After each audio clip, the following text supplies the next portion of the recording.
Hi there again, everyone. Josie here from Life at 50 and Beyond. Thanks for joining me here in my channel.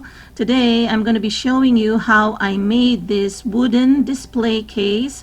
It can be a bookcase, it could be a seasonal display case, or it can even be a dollhouse for a kid. I have decided to prop it up for fall because that's my favorite season of all, but later on in the video towards the end I'll show you how I prop it up for other things.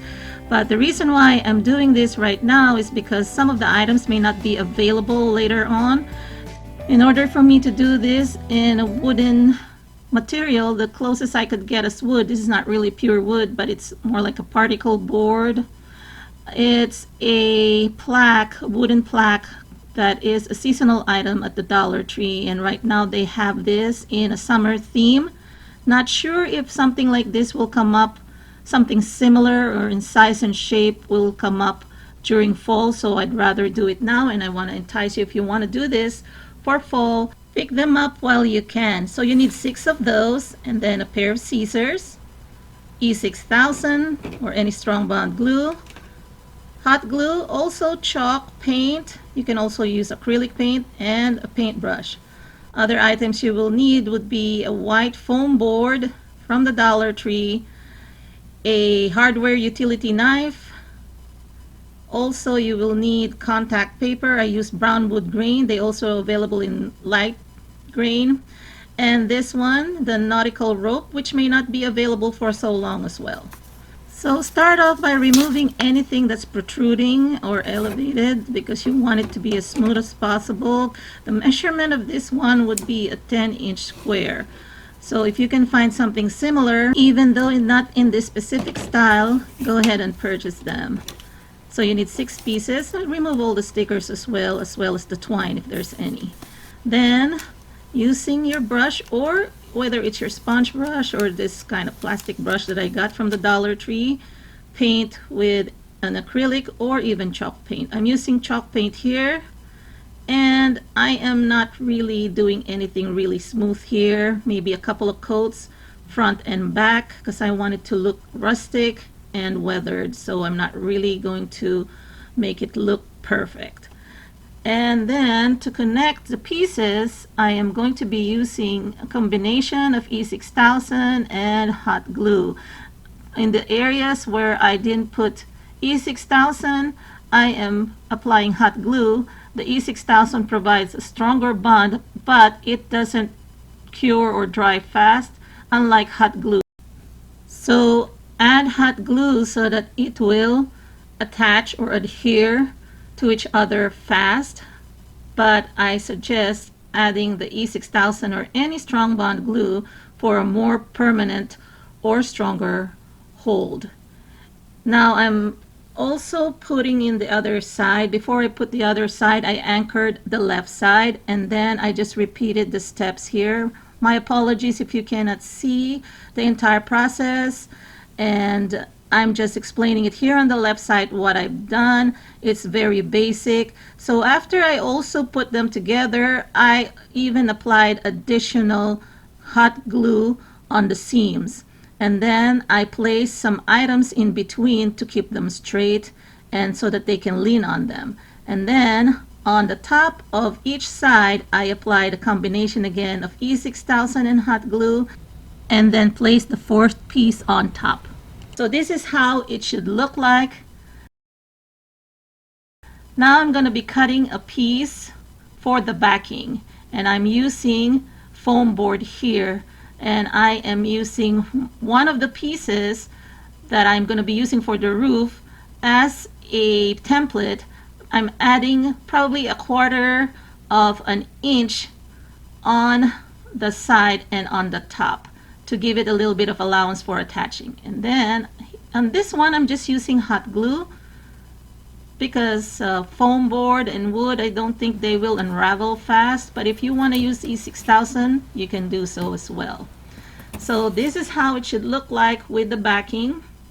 Now I'm going to be connecting both remaining or 2 remaining pieces with the zip ties. As you can see, I am utilizing the holes where I removed the twines, so I just kind of align them together, and then using my zip tie. I'm not tightening up the zip ties yet because I want to make sure that I can open them comfortably. So I'm just going to tighten them enough, giving enough allowance on each side for it to be unfolded this way or positioned this way, so that I will have a triangle or a peach roof.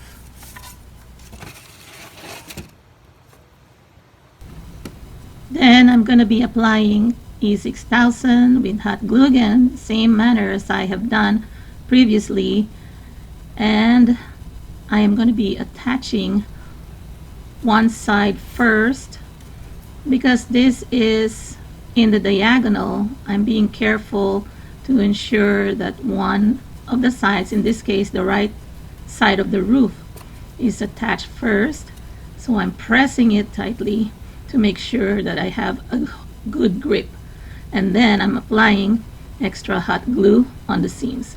And I'm repeating the procedure on the left side of the roof, ensuring that I combine E6000 with the hot glue, and then putting that left side of the roof, ensuring that they align to each other, the left and the right, so that it's balanced.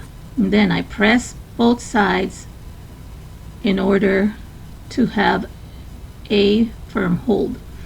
Then I'm applying more E6000 in the seams as well as hot glue for further stability.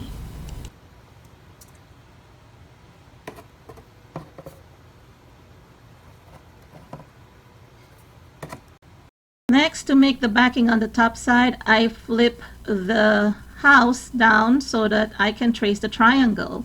And I've given it 1/4 of an inch again on each side so that I have enough space so that when I glue it, it will hold on to the sides here. So I'm just using hot glue here because this is not going to be load bearing, unlike the wooden pieces that I created below. Now I'm tightening the zip ties. And then before I trim it, I have applied some E6000, and in the portions where there are no E6000, I apply hot glue for additional stability. Then I trim my zip ties. Next, I am going to be adding my contact paper, and I chose this dark wooden grain, and I am trimming it on the opposite side because there are lines there on the opposite side. It's easier to stay in line. So I'm just trying to make sure I have enough allowance on each end and also on the back and front that I can fold when I apply it on top. And this is how I apply my contact paper, ensuring that there's no bubble. I do it slowly, and then I just use my palm to make sure that it's smooth. And then I am folding the allowances on all the sides and cutting or trimming where there are corners or where I need to cut, like an angle or diagonal like this one. Here's a tip for you if you want to really adhere it flat without any visible bubbles or wrinkles. You can use actually a heat gun or even your hair dryer. Set it to low heat and it will flatten it. But I didn't do that anymore here because I didn't think it was necessary, and it finished well. Okay, so that was just a tip in case you're having troubles, you're always seeing the contact paper unravel. You can use that technique. I've seen some tutorials here on YouTube where they've done that. So just search for it here on YouTube, how to apply contact paper with heat.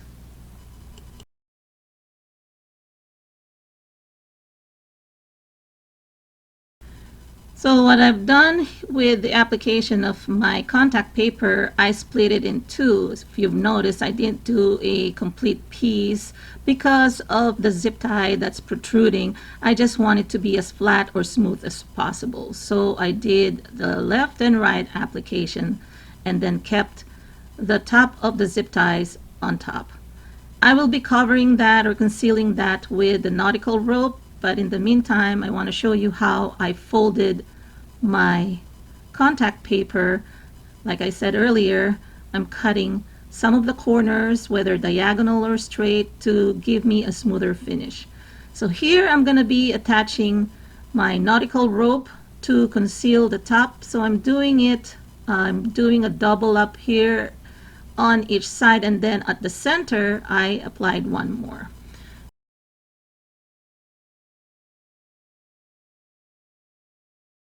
I'm just showing you here too that I applied contact paper at the back of my miniature house or display case so that it will look better. Finally, I am going to be touching up any areas that need painting or touching up with my chalk paint. I'm just going to be using this small brush. I'm just painting all the exposed areas that have not been painted earlier. So I'm painting those areas to give it a better or finished look.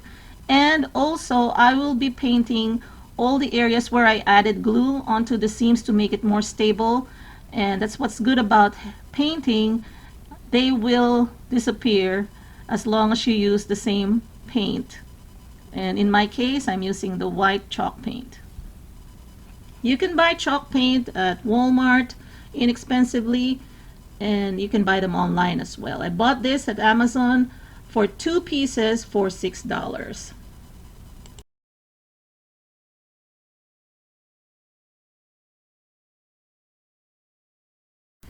So here it is. As I have given you a preview earlier, I've set it up for fall. I just added a bow here in fall colors, as well as some of the flowers and pumpkins and even the lantern that I got from the Dollar Tree from years of collecting fall decors. That basket I think was from the Dollar Tree as well, but from years ago. I don't think they sell that anymore. But yeah, I just flipped it over and then propped it up with all this decor. And I really love it. I like how rustic it is. I like how warm it is when you look at it, and it really speaks fall. But let me show you also how it looks like propped up for different things that's not just for fall. So this can be your seasonal display case, and also you can use this as a bookcase. Yeah, but I really like it in fall because wood and fall, I think they just blend well. So here's another one that you can do. You can use it as a bookcase. I collect children's books, and I just added 2 here and propped up some knickknacks or items there to make it a little bit more decorative. And here's another look too that you can use. So I imagine this as a seasonal for spring, summer, fall, and winter. It's an all year round display case.